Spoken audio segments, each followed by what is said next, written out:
কথায় আছে না, যে লাউ সে কদু। আসলেই তাই। ব্যাটিং কোচ পরিবর্তন হলো কিন্তু বাংলাদেশ টি-20-র রান খরা আর কাটলো না। কিভাবে কাটবে, মানে কি খাম খেলে একটা ব্যাটিং। আপনি দেখলেন চট্টগ্রাম পিচে যখন প্রথম ইনিংসে ব্যাটিং করলো, সেখানে কিন্তু ব্যাটাররা ভালো সুবিধা পাইছে।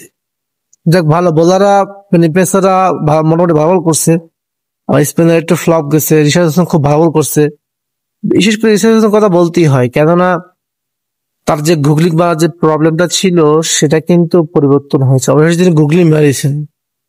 আগে শুধু তিনি গুলি মারতে পারতেন না, শুধু অনলি ফর লেগ স্পিন করতে পারতেন, কিন্তু গুগলি মারতে পারতেন না। অবশ্যই সেটা তিনি সাকসেস হয়েছেন। এছাড়া নাথ হাসান ফ্লপ গেছে। পেসাররা মানে মোটামুটি ভালো করলো, শেষে এসে খুব মার খেয়েছেন। তানজিদ সাকিব দুটো উইকেট নিয়েছেন, কিন্তু এছাড়া শরীফুল ইসলামও মার খেয়েছেন। বিশেষ করে পাওয়ার প্লেতে আমরা প্রচুর রান দিয়েছি, যার ফলে তারা অনেক বড় একটা টার্গেট দিচ্ছে, খুব ভালো। তো আমাদেরকে কি করতে হবে, ব্যাটিং নেমে একটু দেখে শুনে খেলতে হবে। কিন্তু কি করলো ব্যাটাররা, মানে সবাই 4-6 মারার জন্য পাগল হয়ে গেছে, মানে মারতেই হবে 4-6। আরে ভাই, প্রথম 6টা বার দেখি, যেহেতু যেহেতু ব্যাটে বলে কানেকশন হচ্ছে, আমাদের প্রথম 6টা বার দেখার দরকার ছিল।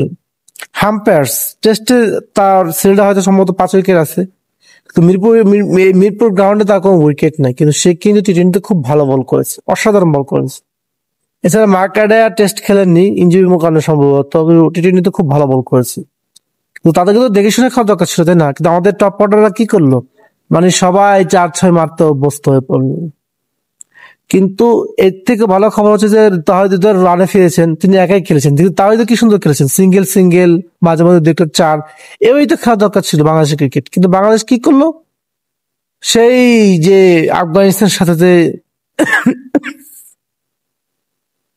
আফগানিস্তানের সাথে যে আমরা খেললাম টি-20 সিরিজ, কিন্তু এশিয়া যে খেললাম, সেই ব্যাটিং স্টাইলটা বাংলাদেশে রয়ে গেল টি-20-তে। মানে যার ফলে যে আমরা যে কোচ চেঞ্জ করলাম, কোচ চেঞ্জ করেও আমরা টি-20-তে রানের মানে ব্যাটারদের রানের খোরাক কাটানো গেল না। এই ব্যর্থতা কার? আসলে কি কোচ বদলালে কিছু হবে না, আমাদের মানসিক এবং প্রেশারটা ঠিক রেখে আমাদেরকে খেলতে হবে, ব্যাটারদেরকে দায়িত্ব নিয়ে খেলতে হবে। কোচ আপনি আশরাফুলকে বাদ দেন, সালাউদ্দিনকে বাদ দেন, আপনি আরো বিদেশি অনেক কোচ ওই একই হবে ফলাফল। কেননা যদি মানসিক ভাবে প্রস্তুত না থাকে, আপনার এত বড় রান চেজ করার যদি মানসিকতা যদি নাই থাকে, তাহলে আপনি ক্রিকেট খেলতে পারবেন না, অ্যাটলিস্ট টি-20-তে। কিন্তু আমার মনে হয়, আশা করি সেকেন্ড টি-20 আছে সেখানে বাংলাদেশ আসলে কামব্যাক করবে, আমার দৃঢ় বিশ্বাস। কারণ বাংলাদেশকে মানুষ ভালোবাসে, বাংলাদেশের ফ্যানরা বিশ্বাস করে যে অবশ্যই বাংলাদেশ কামব্যাক করবে।